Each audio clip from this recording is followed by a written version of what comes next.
The airplane involved was a Beechcraft Bonanza single-engine aircraft. On board, pilot Bruce Gernon had 2 passengers, his father and business partner. They took off from Andros Island in the Bahamas and headed northwest for the Florida coast. It was December 4, 1970. If you draw up a map, trace a line connecting the island of Bermuda, Puerto Rico, Miami, and back to Bermuda, what do you get? Yes, it's a triangle, a sinister polygon known for mysteriously swallowing over 2,000 ships and 200 aircraft over the centuries. Bruce Gernon's plane was within its hungry grasp. But this was a typical flight Bruce had made dozens of times before. The trip usually took about an hour and a half, with no hiccups or mysterious phenomena whatsoever. The men were no more concerned than you would be during your daily commute to work. Oh, but this time would be different. They would face very unusual circumstances indeed. Bruce took off and started gaining altitude. Strange things started happening right from the get-go. At an altitude of about 1,000 feet, he noticed a small cloud up ahead. But it kept growing. Not from the plane getting closer, this thing was actually getting bigger in size. Bruce had to fly through it, and he came out the other end just fine. Another mysterious cloud appeared at 11,500 feet. This one was massive, and Bruce had no other choice but to fly through it too. So he concentrated, took a deep breath, and in they went. At that moment, it got dark as night all around the aircraft. Not a single sliver of sunshine got through. But this wasn't a storm cloud, and it wasn't raining. Bruce was starting to get worried, and then, bam! He saw flashes of white light. They would appear and vanish quickly like lightning. But this pilot knew this certainly was no lightning. The flashes were so bright, they lit up the whole space around them. Bruce kept flying for another 30 minutes when he realized this was the same cloud he had gone through earlier when he started to climb. But now the cloud was cylindrical, and the plane was flying through its center. It was about 1 mile wide and seemed endless. Bruce thought he could never get out of that trap. But a minute later, he saw light at the end of the tunnel. He kept that yoke straight ahead. He was almost out of this nightmare. But all of a sudden, unexplainable things started happening again. The walls of the cloud tunnel began to narrow. They were closing in on the plane. The navigational instruments started wigging out. The compass was spinning by itself counterclockwise. The electronic instruments were all malfunctioning. It was like the plane was being operated by something else, or it was moving inside some kind of current. All of Bruce's attempts to take control were to no avail. He kept flying through that tunnel, bound and determined to get out of this thing and live to tell the tale. The walls kept narrowing, smaller and smaller, wrapping like a vortex. Bruce was running out of time. He had to get out of this place fast. The next 20 seconds were the most intense of his life. But then, he burst out of this foggy trap. As Bruce described later, he felt weightless for 5 seconds as his plane left the tunnel. The clouds dispersed, and now the aircraft was in a grayish haze. The men let out a big sigh of relief. He immediately grabbed the radio and contacted ground control. Bruce wanted them to determine his location. But when the dispatcher looked at the green screen, his face became contorted with confusion. Bruce's plane wasn't on the radar. It was as if the thing was invisible. But then the dispatcher said the aircraft was already in Miami airspace. Bruce was utterly shocked by this information. It just couldn't be true. The distance the Beechcraft was supposed to cover was about 250 miles. Remember, the whole trip usually took around 90 minutes. But this time, it took just 47 minutes to get to the destination. This model of aircraft can only cruise at about 180 miles per hour. Do the math, and anyone would understand that this was physically impossible. The dispatcher must have made a mistake. But when the clouds parted, Bruce saw that he really was over Miami. The plane landed safely, and it was time to try and solve this mystery. So what happened on that flight? Bruce checked the remaining fuel and his watch. After a short calculation, he was only more confused. The plane hadn't gone through the amount of fuel it should have. Bruce couldn't have been wrong. He was a very experienced pilot. By his early 20s, he already had 600 hours of flight under his belt, and he was all too familiar with this airspace he'd flown countless times. All the evidence in hand seemed to indicate that Bruce's plane just skipped over almost half the entire distance. The man thought about this bizarre occurrence for a long time. He even consulted with professors and experts, but none of them could give an exact answer to what happened that day. So he came up with his own theory and even wrote a book about it. Bruce thought it all came down to this electric fog with white flashes. Others, however, theorized that dark energy was responsible for this time leap. Yes, that same dark energy responsible for the expansion of the universe. This energy could have curved time-space like a black hole, forming this strange tunnel. Bruce accidentally hit it, but he was lucky to get out of there. That's how he got into Miami airspace so fast. But dark energy is just a theory attempting to explain the unexplainable. To this day, there is no real answer for how Bruce was able to travel that distance in such a short time. But some details still can be explained. Archive records show that 84 sunspots were recorded that day, as well as a huge solar wind moving almost 440 miles per second. This would cause disturbances in the Earth's magnetosphere that could throw off the plane's instruments and radars. So Bruce's version that he was in an electronic fog could be right. And about these weird clouds. The thing is, they're pretty commonplace things in this area. Zones with low and high pressure are constantly colliding there. The result? Storm clouds. Perhaps that cloud growing before Bruce's eyes was simply two massive air currents crashing into each other. But so far, no one has been able to explain how the plane got to Miami so fast. Well, maybe in the future the truth will be revealed. In the meantime, it remains another mysterious riddle of the Bermuda Triangle. But it's still by far not the most shocking incident there. In 1945, a total of 5 planes went missing in the Bermuda Triangle all at once. On December 5th, some Navy student pilots were training in the area. The day's lesson? Navigation. Ironically enough, they couldn't find their way back to the base and got lost. Many people assume they ran out of fuel. This is likely to have caused the incident, but the circumstances were very strange. The students were under the supervision of an experienced lieutenant who had 2,500 flight hours. He would never let a bunch of newbies go so far that they'd get lost. The incident was called Flight 19. Even now, there's a debate about how it could have happened. 3 years later, a passenger jet headed to Miami from Puerto Rico disappeared in the same area. There were 29 passengers and 3 crew members on board. The weather was clear throughout the flight. But experts believe that when the plane was about 50 miles off the coast of Miami, it could have been hit by a strong wind that knocked it off course. Years later, divers found a similar-looking plane in the waters. But since it was lacking certain details and registrations, no one could confirm that it was the missing Miami-bound aircraft. The next month, in January 1948, another plane went missing in Bermuda. 25 passengers and 6 crew members just vanished somewhere between Azores and Bermuda. The mystery of this plane's disappearance, along with countless others, remains unsolved. Do you know the feeling when you've been trying to solve one mystery for your entire life? Nope? Well, Detective Anderson does. During almost 30 years of working for the police, he solved many riddles, caught hundreds of robbers, and helped save thousands of lives. There's a huge number of successfully solved cases on his record. At the age of 25, he caught a thief who changed his own face with plastic surgery once a year. When Anderson was 30, prisoners started breaking from jails all over the world. The detective successfully solved this case. At the age of 38, he discovered the secret base of a forbidden order in a volcano's mouth. By his 50s, he managed to explain all the most inexplicable things in the world. But there was something he couldn't solve.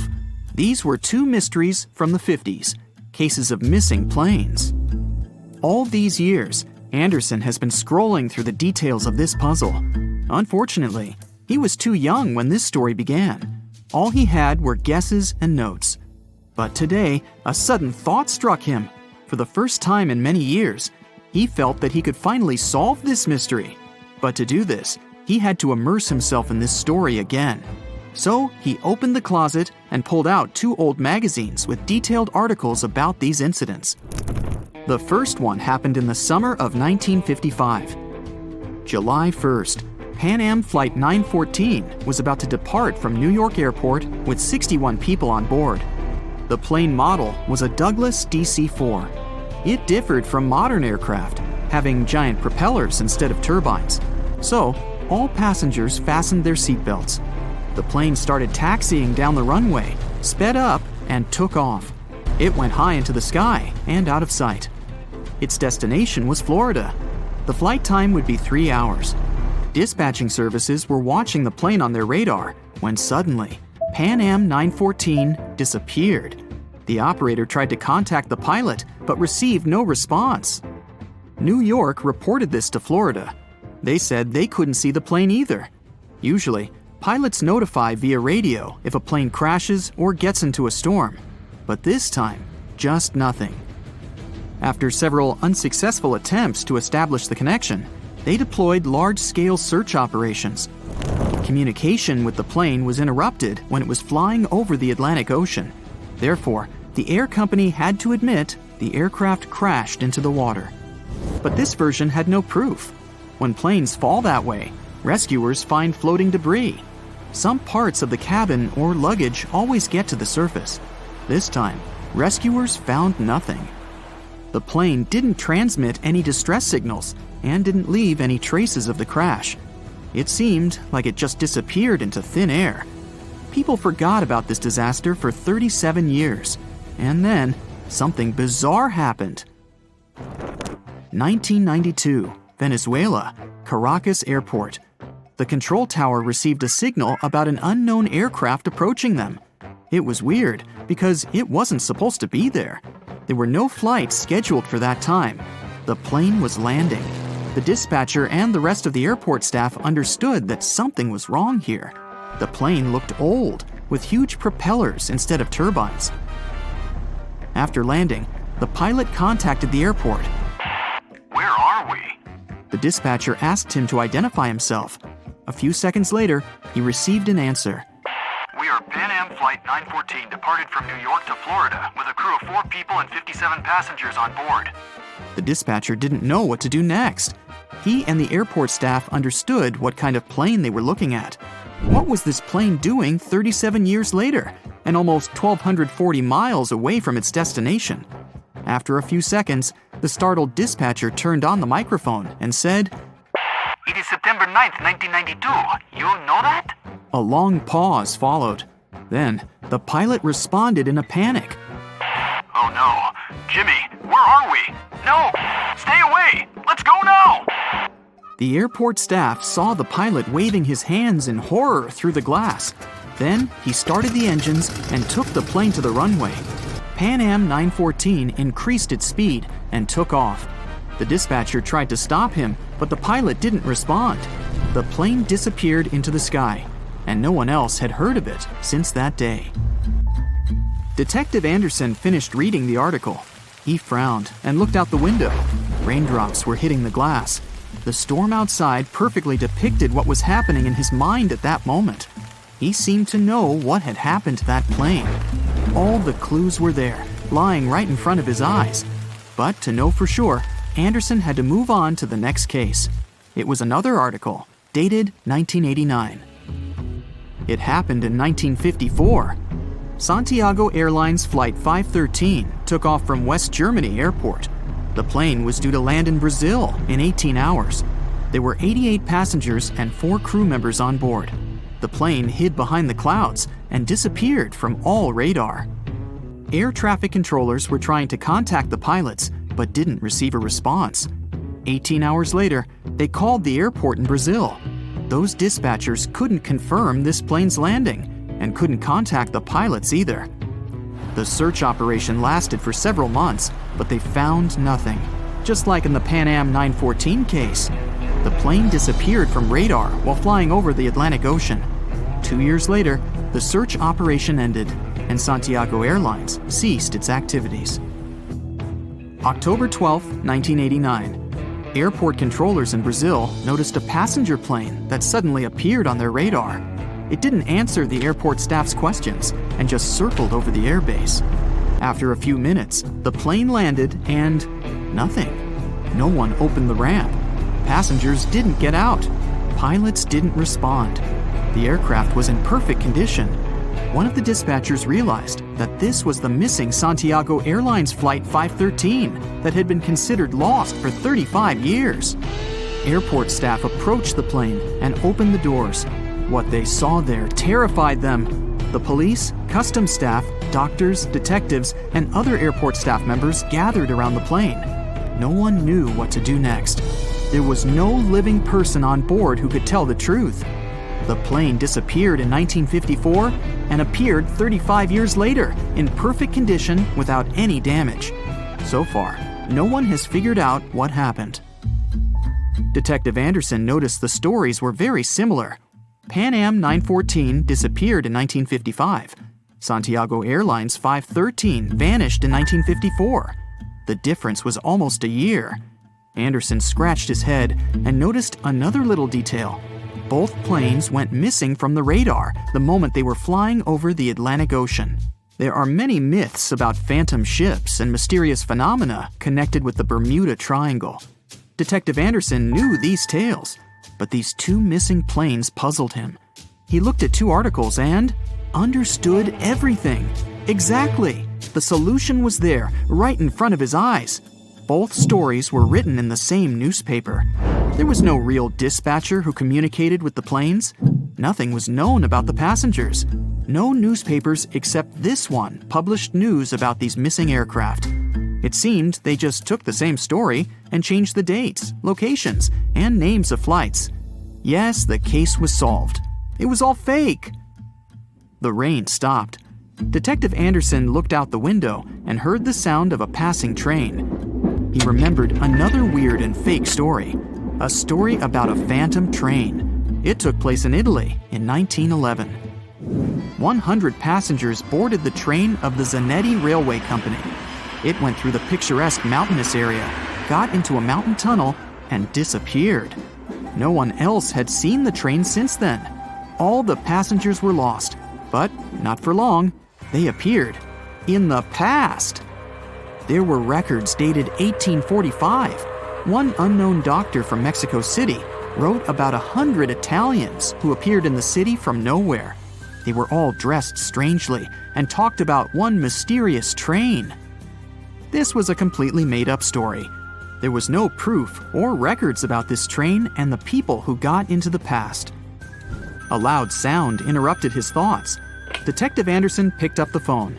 He was silently listening to the person on the other end of the line. A minute later, he answered, "Yes." The detective put the phone down. It was a new mystery for him. In the Sahara Desert, the locals noticed a huge ship lost in the South Pacific 27 years ago. There was no crew on board, no cargo, and no flags. No one knew how it appeared among the sand, but wet mud formed around it because of moisture. It seemed like the ship had just teleported there from the water. Perfect! No fakes this time. Detective Anderson put on his hat and left the office. But this story is for another video.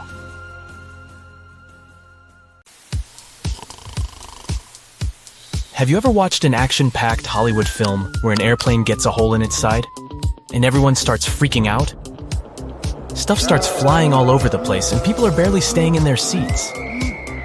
Well, in real life, a small hole in the plane's body isn't going to cause that much drama. However, I have an incredible story to tell you about a pilot who actually managed to land a plane with half of its roof missing.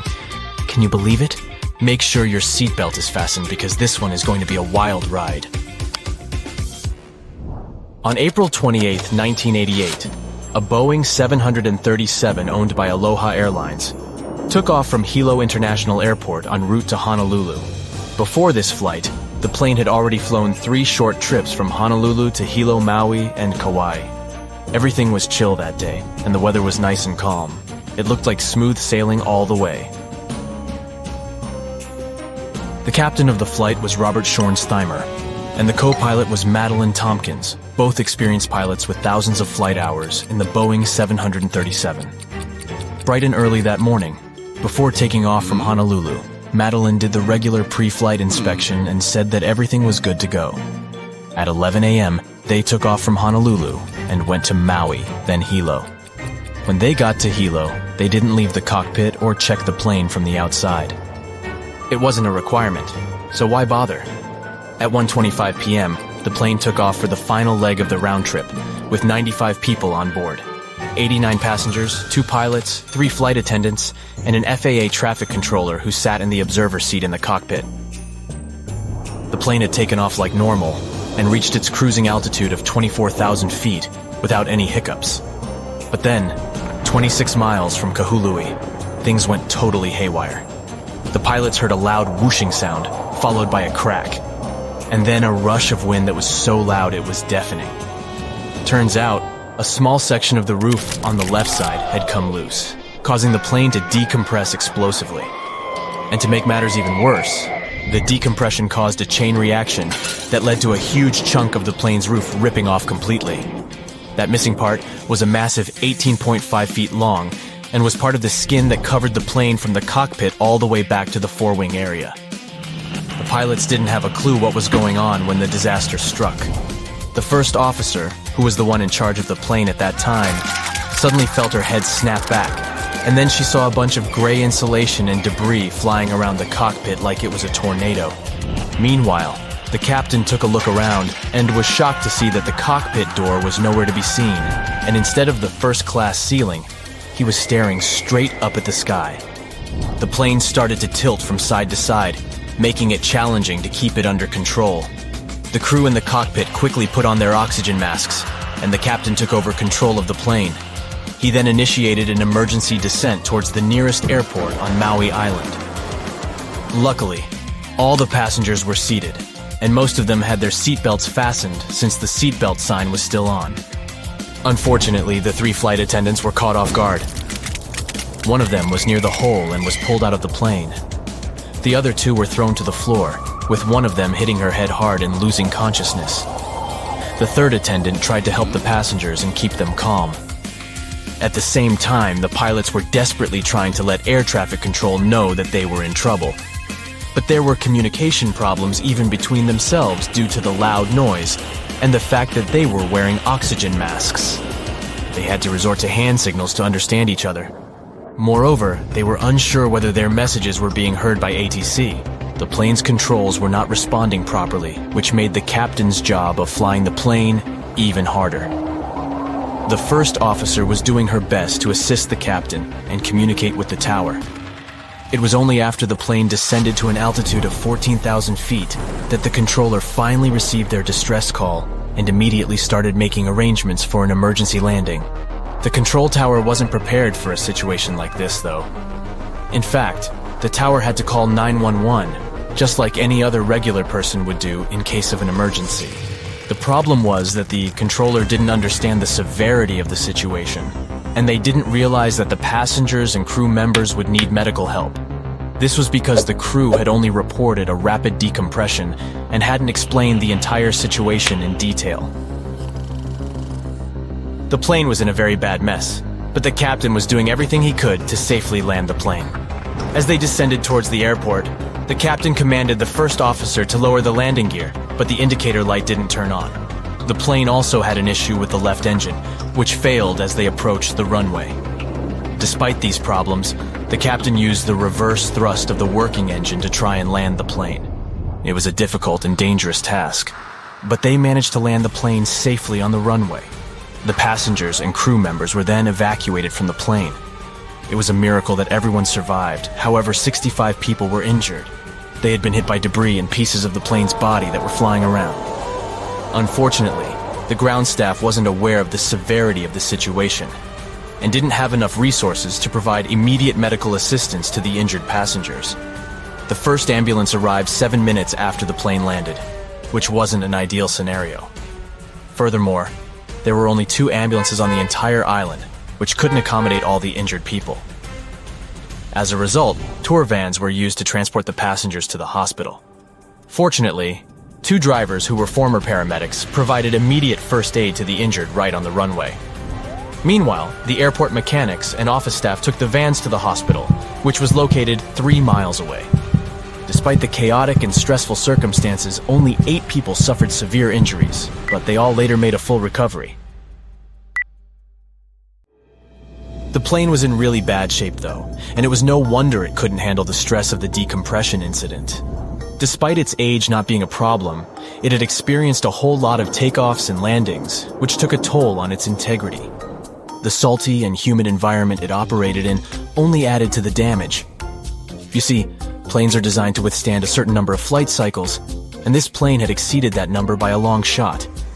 The majority of its flights were short domestic ones, which meant it had to take off and land way more times than it was designed for. This is what ultimately led to the roof coming off during the flight. The poor condition of the plane meant that it was beyond repair and had to be dismantled right there at the airport. What's interesting is that in an interview after the accident, one passenger recalled that she had noticed a crack in the plane's fuselage while she was boarding. She didn't tell the flight crew about it because she didn't think it was worth it, so they didn't know to check it. It's important to remember that these types of accidents are very rare nowadays. Major airlines and airports take numerous steps to ensure safety, and according to Harvard University, the chances of being in an airplane accident are about 1 in 1.2 million. That's a tiny percentage, and I don't know about you, but I find that very comforting. And even if something did happen, such as the roof of the plane coming off, it's reassuring to know that the pilots are trained to handle emergencies and can still land the plane safely.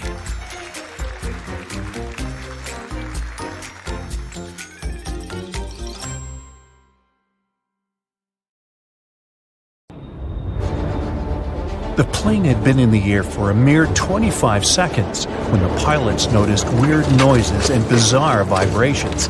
They tried several ways to improve the situation, but nothing worked. The engine surges continued, and just over a minute into the flight, when the plane reached 3,000 feet, both engines failed. First the right one, 2 seconds later the left one. The pilots decided to return to the airport they had just left. At the same time, they tried to restart the engines. Nothing seemed to work. The flight crew made a decision to pitch the plane down and then level it off. Perhaps it could help them gain some speed for the glide. But soon, they realized they wouldn't make it to the airport. Was the plane going to crash? That's when the miracle at Gottröra occurred.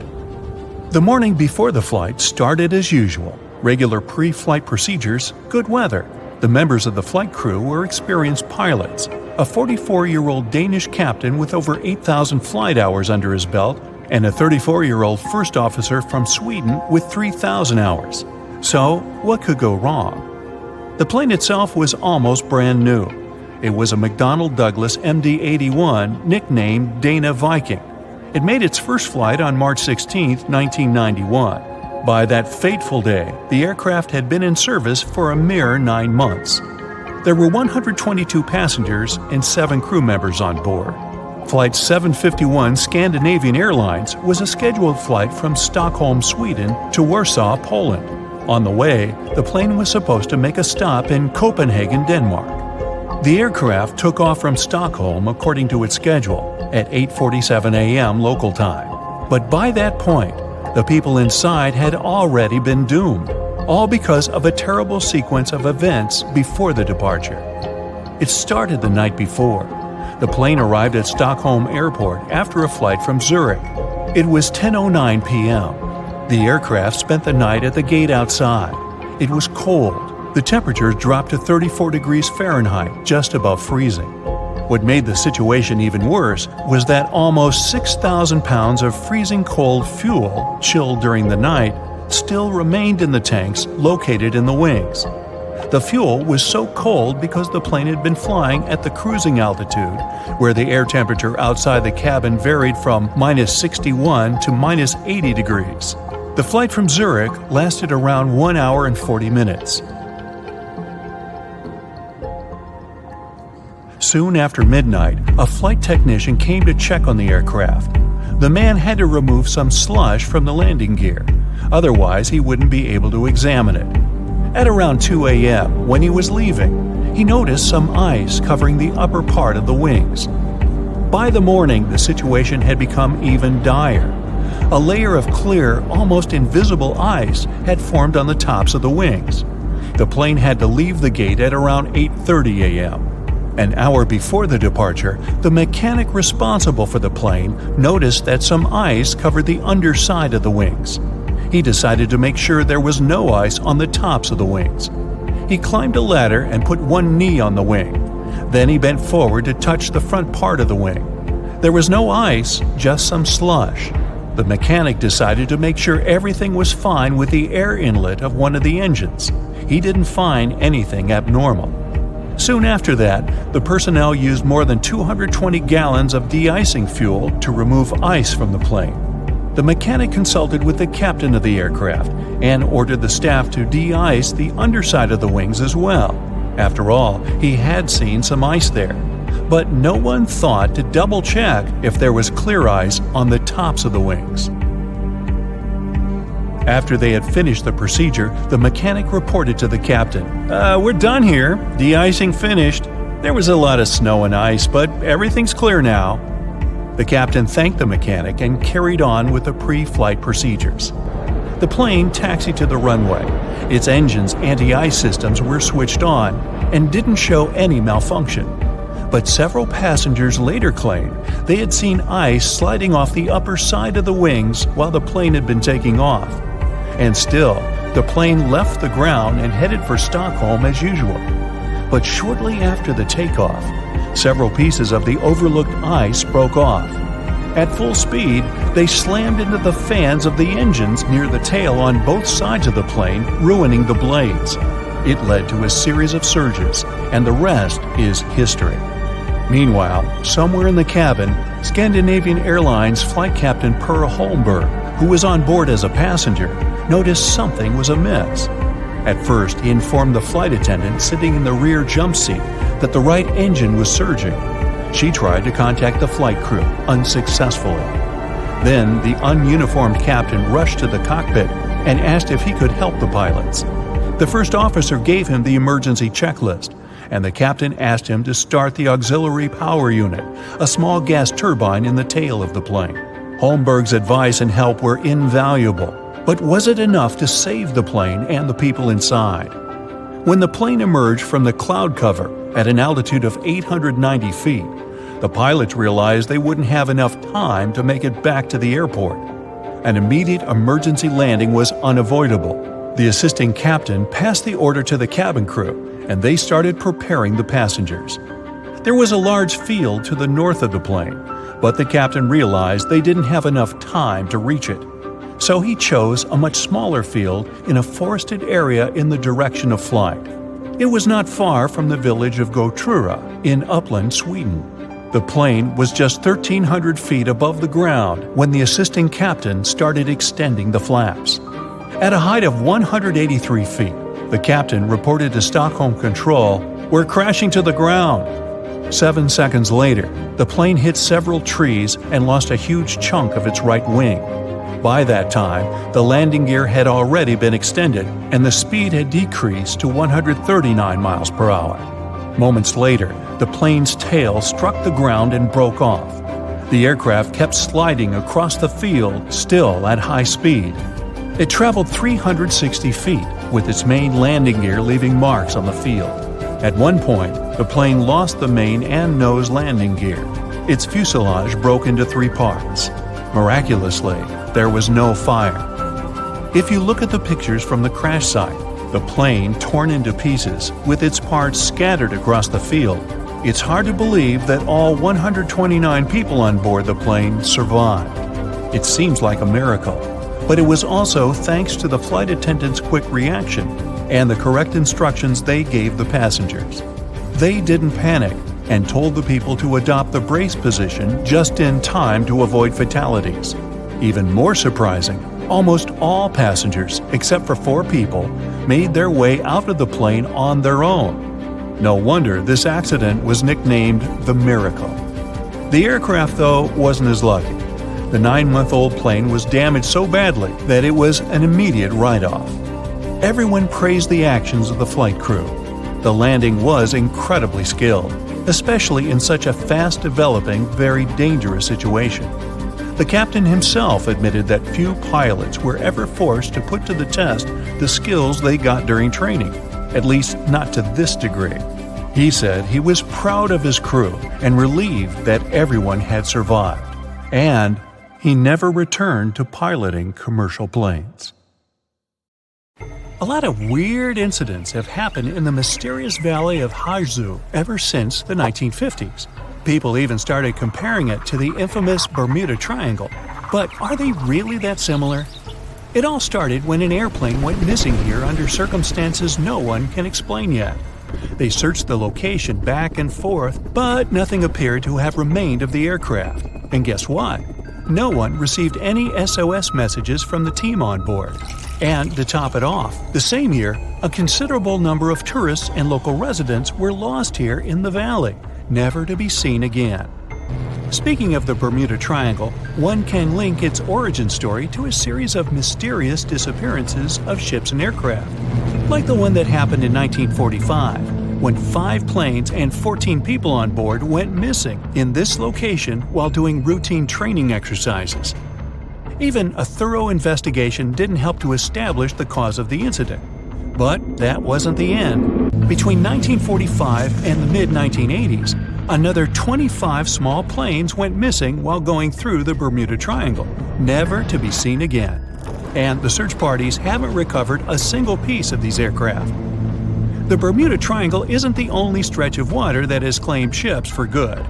In the Pacific Ocean, near Japan, there's a tricky portion of water that has earned the nickname the Devil's Sea. The best known out of all of these disappearances is that of a fishery patrol vessel that went missing in 1953. On board were 31 crew members and scientists who were looking to investigate a recently formed volcanic island. What happened to this ship and all the people on board? We'll never know, I guess, since they never found the ship or the crew members, and there was literally no trace of them left behind. Back in 1911, a standard train was scheduled to depart from a railway station in Rome, hoping to reach the city of Milan. Needless to say, none of the 106 passengers ever made it to the destination, and no one has ever seen them again. What happened to these people and to their train? Were they really lost forever? Some people seem to believe this isn't the case. As it was completing its journey, the train was supposed to pass through a long tunnel. It did enter it, but never came out the other end of the tunnel. Nothing was left of the train, and it seemed like it literally just vanished into thin air. Only 2 of the passengers were found, but they were quite unwell at the time, and their stories did not seem to make much sense. They spoke of a dense fog that they simply jumped out of because they got so scared. 15 years later, a story spread about a group of 104 Italian people that popped up in Mexico City, claiming they had arrived by train from Rome. If that's not weird enough, the story appears to have been reported back in 1845, 66 years before the train even departed in the first place. Of course, nobody at the time actually took these people seriously. But you can't help but wonder, did they actually time travel via the Roman tunnel? Or is it just another urban myth? What do you think? The Lost Colony is the story of a strange phenomenon that happened back in the late 1500s. A group of people from England had moved into a colony on Roanoke Island off the coast of present-day North Carolina. But they soon realized they didn't have enough supplies. To fix this, the colony's governor decided to head back to England to get some. He didn't manage to come back for another 3 years. When he finally did, he was astonished at what was left behind. Nothing. The entire population of the colony was gone. The only reminder of what had been there was a single word carved into a tree. To this day, nobody knows what might have happened to these people or what the carved word means. A lighthouse without an operator? You might think that can't possibly be true, but hear me out. Located in the northwestern part of Scotland are the Flannan Isles. There's nothing fancy about them since they're nothing more than a bunch of rocks and grass. But there is a famous lighthouse here hiding a dark secret. In 1900, all 3 of the lighthouse's keepers mysteriously disappeared, never to be seen again. Ever since, the islands have been completely abandoned. The lighthouse became one of those with an automated system in the 1970s. No list of places where things go missing could be complete without this mysterious forest located in Transylvania, a region in Romania. And no, it has nothing to do with the famous Count Dracula, if that's what you're thinking. It's called the Hoya Forest, and it's a place that has seen quite its share of unusual phenomena. Not only do people go missing here, but others have experienced all sorts of weird noises, from female voices to whispers. Some people claim to have time traveled between the spooky trees of the Hoya Forest. They say they had literally skipped a few hours before they went back. The Yellowhead Highway is a stretch of road located in British Columbia, Canada. One section of the road has received a lot of attention throughout the years, starting with the 1960s because of some mysterious disappearances. These events have earned it the nickname Highway of Tears. There is no reasonable explanation as to why people keep going missing here. What is more striking is that most of these people were young women. This triangular area that stretches above the desert and the Sierra Nevada mountains in the state of Nevada received quite a bit of attention because of a disappearance that happened back in 2007. A record-setting sailor, aviator, and adventurer named Steve Fawcett flew here in a small plane and then disappeared. They searched for Fawcett intensively for months, but didn't find any traces of him or the aircraft. 1 year later, the mystery of Fawcett's fate was finally solved when a hiker came across his ID cards, and later a search party found the plane's wreckage. It's one of the most visited natural resorts in the world, but Yosemite National Park carries some dark secrets of its own. Despite its beauty and abundance of wildlife, a total of 45 people went missing right here in this location. No one knows what happened to them. Hey, maybe we should ask the local bears. They might know something. There are even stories of people that disappeared from one region of the park only to pop up in a completely different location. This hasn't stopped over 3 million people that visit the park each year from wandering around this location, though. Whenever a ship happens to sink, you'd expect to at least find pieces of it on the bottom of the sea, right? Well, not if you're traveling through Lake Superior. It's located along the border of the United States and Canada, and became famous because of the great number of ships that went missing here. It may have something to do with the stormy winds, of course, but that doesn't explain why some ships simply vanish altogether, without a single piece of them ever to be found, not even at the bottom of the lake. It does gather a lot of tourists each year, though. They come here to scuba dive and see the remains of some of the ships that still lie here. The bottom of this lake even contains what's left of the notorious SS Edmund Fitzgerald. Back when it departed on June 7, 1958, it was the largest ship on North America's Great Lakes and, to this day, remains the largest ship ever to have sunk in the area. Similar to other events, the exact cause of the shipwreck remains a mystery.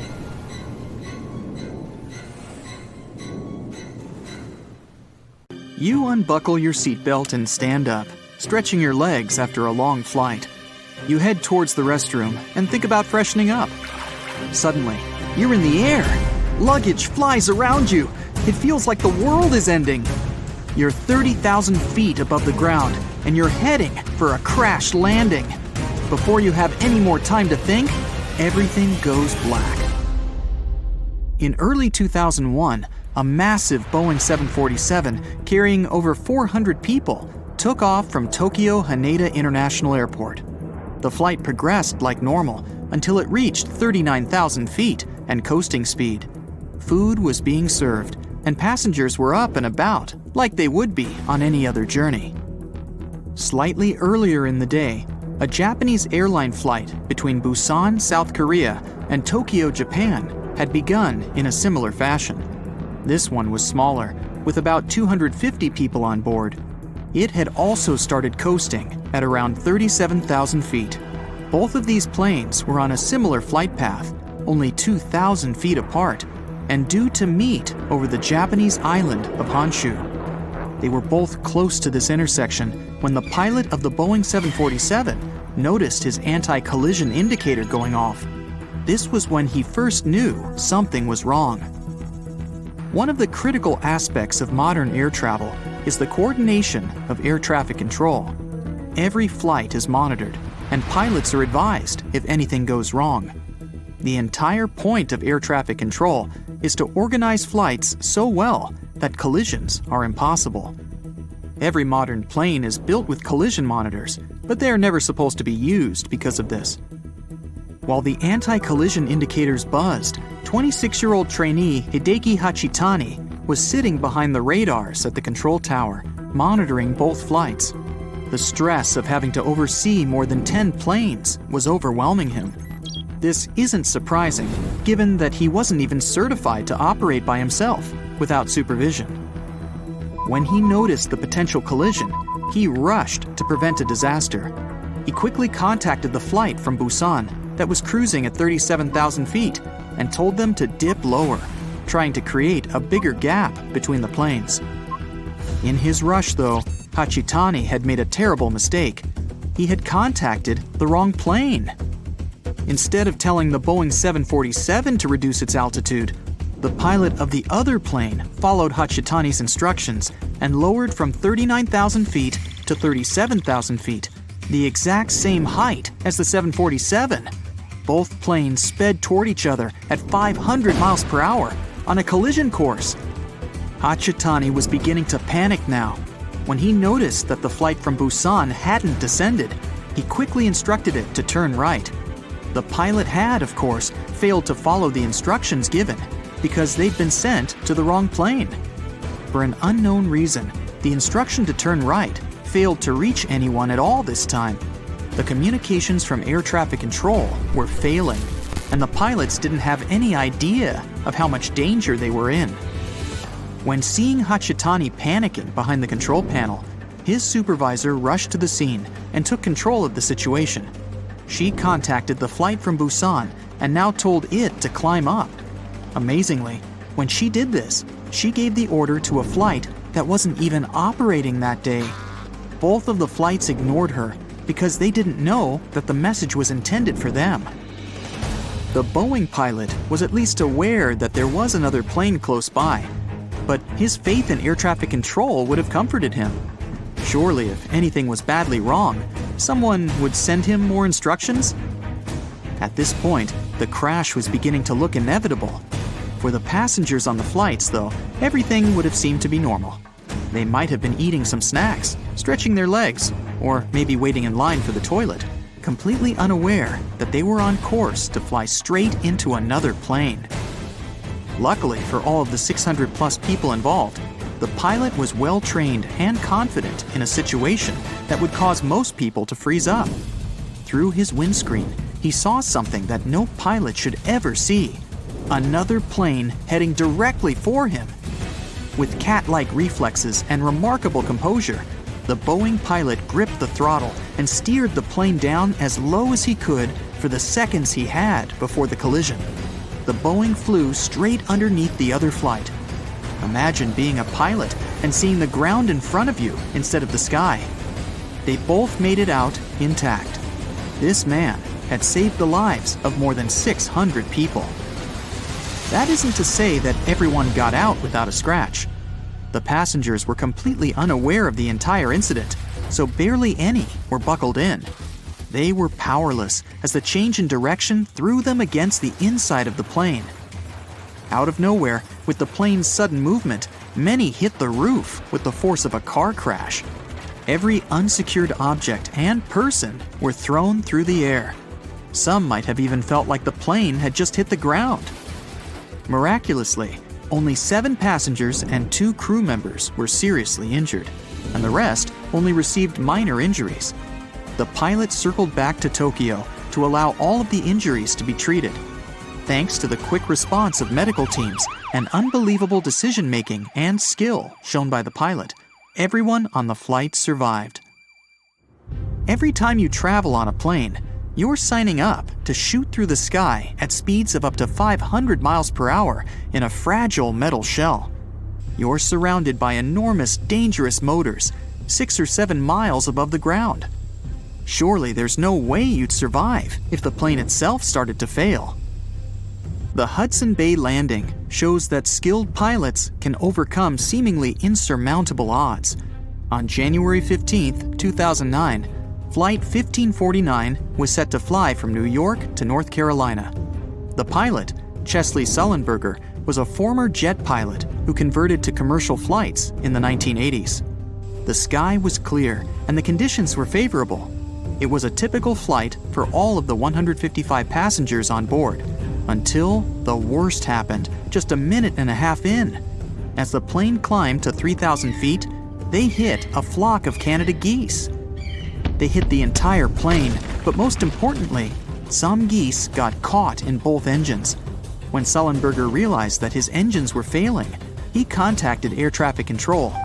They ordered him to land back at the airport, but he realized that it was impossible. With failing engines and no clear runway to land on, he had to take control of the situation to save the lives of everyone on board. Without full control of his plane, he wasn't able to operate at the normal altitude.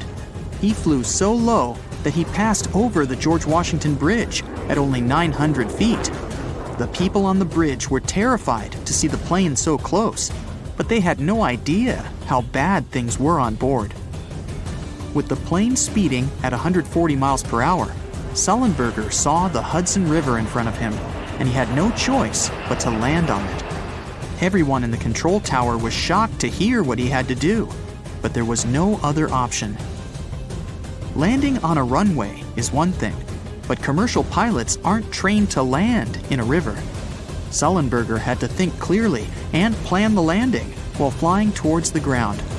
He made sure to allow the tail to touch the water before the nose. Landing nose first would compromise the engines further and cause even more damage.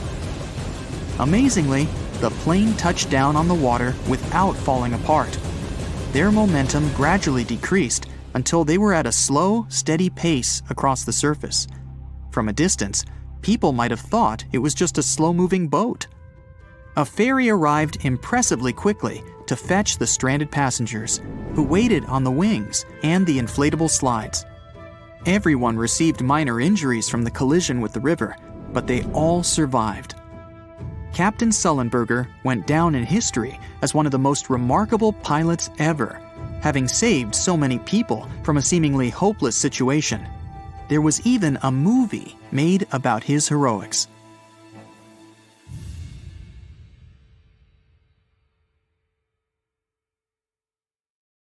The moon shines brightly and illuminates the black water of the ocean. Thick fog descends on it in ominous silence. Then, it's suddenly broken by the creaking of wooden boards, followed by a rippling of the waves. Through the fog, you see the outline of an old, large ship. Its hull is rusty, and a strange cold is coming from it. But the most unsettling thing is that there's no one on the deck. The ship sails without a crew. No, this isn't a mythical Flying Dutchman, but a very real ghost ship. September 2nd, 2019. The British Royal Navy's ice patrol ship, called the HMS Protector, sails through the calm waters of the Atlantic Ocean. The time is 11 p.m. Some of the ship's crew are on deck, while others are sleeping in their cabins. The captain steers the ship and looks straight at the horizon. The sky is lit up by an orange twilight, and clouds float in the distance. Suddenly, against this beautiful landscape, one of the sailors notices the black silhouette of an unknown ship. The captain slows down and steers the ship a little closer to the mysterious vessel. This is an old cargo ship, 250 feet long. Attempts to contact the crew members lead to nothing. It seems the unknown boat is floating in the ocean by itself. There's no one on board, at least, no one alive. The deck of the ship creaks from rocking on the waves. The sun sinks below the horizon, and it gets dark. The ship looks terrifying. British sailors don't dare to climb on that strange deck. They take a photo, post it on the internet, and sail away. Many people on the internet will assume the sailors met a real ghost ship. 5 months later, we're in the village of Ballycotton in County Cork, Ireland. A local leaves the house early in the morning to go for a daily run. Music in his headphones, fresh cool air, and a scenic route are ideal conditions for a good workout. The jogger runs along the road on the coast of the Celtic Sea. There was a strong storm last night, and now the sea looks calm. The man runs along the top of a low cliff and notices a huge vessel. An old rusty cargo ship 250 feet long lies on the beach, right among the rocks. No people on board. It seems the ship has been here for ages, but the local is sure this vessel wasn't here yesterday. A little later, it turns out this is the same ship that the sailors from the HMS Protector saw 5 months ago, thousands of miles from this place. The cargo ship, called the Alta, was built in 1976. Nobody knows who used it all this time and for what purposes. It's only known that in 2017, the ship was purchased by a new owner and marked with the flag of Tanzania. It's important to say that almost all cargo ships are equipped with AIS, Automatic Identification System, which is needed to track ship movements in the ocean. Since 2015, something strange started happening with the Alta's AIS. The ship disappeared from the satellites, then reappeared again. Over the past few years, this ship had changed several names and flags. It's not surprising that its AIS shut off and turned on numerous times. It's said that some of those who disable AIS on their ships do so to hide outlaw activities. The ship's captain, whoever it was, clearly didn't want to show the Alta's movements. As AIS showed in 2017, the ship had sailed near Greek port cities. The Alta made 12 stops in 3 such cities in different parts of Greece. Then, the AIS signal disappeared, and 10 months later, the Alta reappeared near the northern coast of Africa, 1,200 miles from Greece. In September of 2018, the ship was sailing about 1,400 miles southeast of Bermuda, and at that time, the crew members started having problems. There were 10 people on board the Alta. On September 19th, the ship's engine failed right in the middle of the Atlantic Ocean. The nearest shore was very far away. The ship began to drift. As days passed, the crew couldn't fix the vessel. Food supplies were running low. The crew started to panic and tried to contact someone. The situation got worse as a strong hurricane was approaching the place where the ship broke down. Crew members contacted the U.S. Coast Guard. On October 2nd, a helicopter headed towards the ship. Food and water were unloaded on the Alta. This was enough for the crew to bide their time for several days. About a week later, a rescue boat sailed about 1,500 miles to reach the Alta and help the stranded sailors. Shortly before the start of the hurricane, American rescuers succeeded. The entire crew of the wrecked ship was taken to Puerto Rico. The Alta remained drifting in the ocean. After a while, another ship arrived to tow it to the coast of Guyana. Then, something went wrong, again. The ship was hijacked. Who did it and why remains a mystery to this day. But then, for some unknown reason, the thieves decided to abandon the ship and left it to drift in the ocean. For almost a year, the ship's location couldn't be tracked. Then, in September 2019, the vessel was found by the British Royal Navy. How the Alta was able to cover the distance across the Atlantic and wash up on the coast of Ireland is unknown.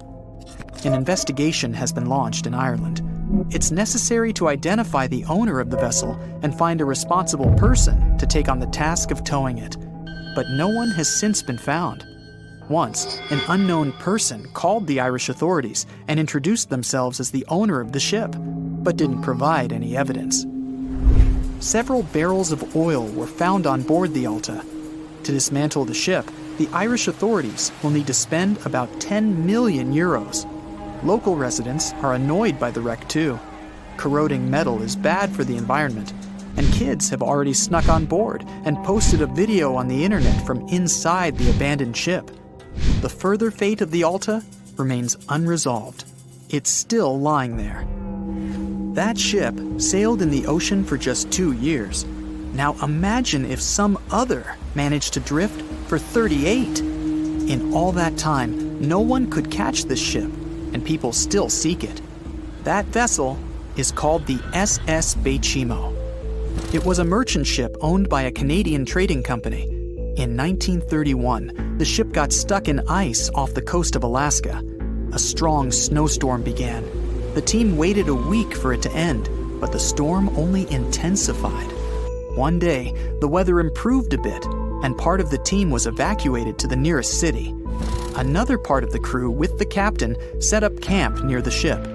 The storm started again and didn't stop for a long time.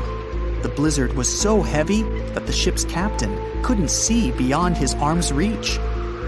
Finally, when the storm was over, the captain saw that the ship simply vanished. He decided the Beichimo sank during the storm. A week later, the ship was found, drifting near the place where it was lost. The hull of the ship was damaged so badly that it was unsafe to sail on it. The captain decided to abandon the ship. However, it didn't sink. For the next 38 years, it was drifting at various points along the Alaskan coast. Several times, people climbed on the ship, including native Alaskan residents and a group of researchers. Attempts to save the vessel from the sea ended in failure. The salvage operations were hampered by drifting ice and bad weather. The last time it was seen was in 1969. The ship was frozen and blocked by the ice. In 2006, the government created a special project to find the Beichimo. However, in all these years, the ship still hasn't been found. Its fate is unknown. It's likely that the ship has finally found peace and is now lying on the seabed of the Chukchi Sea.